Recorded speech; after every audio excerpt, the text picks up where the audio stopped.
राधे राधे। आस्था की अनमोल आवाज़ लोकवाणी में आपका स्वागत है। नवरात्रि के पावन 9 दिनों का समापन माँ सिद्धिदात्री की पूजा के साथ होता है। माँ सिद्धिदात्री सिद्धियों और ज्ञान की अदृष्टि देवी हैं। इन्हें महाशक्ति का अंतिम और पूर्ण स्वरूप माना जाता है। आज हम जानेंगे माँ का अद्भुत स्वरूप, उनसे जुड़ी दिव्य कथा, पूजन विधि और उनका आध्यात्मिक महत्व। माँ सिद्धिदात्री कमल के आसन पर विराजमान होती हैं। इनके 4 हाथ हैं, एक में चक्र, दूसरे में गदा, तीसरे में शंख और चौथे में कमल का फूल। माँ का वाहन सिंह है और इनका रूप सौम्य और दिव्य आभा से युक्त है। धर्मशास्त्रों के अनुसार माँ सिद्धिदात्री की वह शक्ति है जो भक्त को अष्ट सिद्धियों और नव निधियाँ प्रदान करती। अष्ट सिद्धियाँ अणिमा, महिमा, गरिमा, लज्मा, प्राप्ति, प्रकाय, ईस्तवा और वास्तविकता। नवनिधियाँ में पद्म, महापद, शंख, मकर, कच्छप, मुक्त, नद, नील और खर्व। इन्हीं के कारण इन्हें सिद्धियों की देवी कहा गया है। देवी भागवत पुराण के अनुसार जब सृष्टि की रचना प्रारंभ हुई तब भगवान विष्णु और ब्रह्मा ने देखा कि सृजन बिना शक्ति के संभव नहीं है। तब भगवान शिव ने महाशक्ति की साधना की। से प्रसन्न होकर माँ सिद्धिदात्री प्रकट हुई और भगवान शिव को सभी सिद्धियां प्रदान की। इन्हीं की कृपा से शिव जी अर्धनिरीश्वर स्वरूप से प्रकट हुए।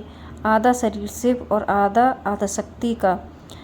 कहा जाता है कि संसार की प्रत्येक सिद्धि का मूल स्रोत माँ सिद्धिदात्री ही है। जो भी भक्त श्रद्धा से इनका ध्यान करता है उसे असंभव लगने वाले कार्य भी सरलता से सिद्ध हो जाता है।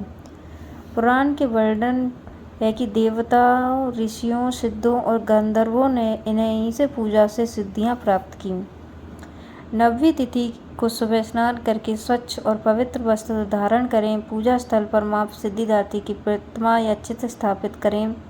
गंगा जल छिड़ककर स्थान और मन को शुद्ध करें। माँ को रोली, अक्ष, पुष्प और लाल वस्त्र अर्पित करें। धूप दीप जलाएं और नैवेद्य में फल, मिष्टान और खासकर नारियल अर्पित करें। ओम देवी सिद्धिदात्री नमः मंत्र का 108 बार जाप करें। नवमी के दिन कन्या पूजन, उन्हें भोजन कराना विशेष महत्व रखता है। माना जाता है इससे माँ विशेष रूप से प्रसन्न होती हैं।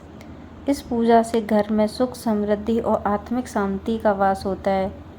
माँ सिद्धिदात्री की उपासना का फल अद्भुत है। यह भक्त को भौतिक और आध्यात्मिक दोनों प्रकार की सफलताएं देती हैं। साधक के जीवन में सभी विघ्न और कष्ट दूर होते हैं। माँ की कृपा से साधक को दिव्य ज्ञान और मुक्ति प्राप्त होती है। जो लोग सिद्धियों को प्राप्ति के इच्छुक होते हैं उनके लिए इनकी उपासना अनिवार्य मानी गई है। माँ सिद्धिदात्री की कृपा से जीवन में पूर्णता आती है और भक्त मोक्ष के मार्ग पर अग्रसर होता है। नवरात्रि के 9 दिनों माँ के 9 रूपों की उपासना से पूर्ण होते हैं। 9वीं के दिन माँ सिद्धिदात्री की आराधना से भक्त को सिद्धिदात्री सफलता और मोक्ष प्राप्त होता है। माँ की कृपा से सभी असंभव कार्य भी संभव हो जाता है। जय माँ सिद्धिदात्री। अगर आपको ये वीडियो पसंद आया हो तो चैनल को लाइक करें, शेयर करें और सब्सक्राइब करना ना भूलें। राधे राधे।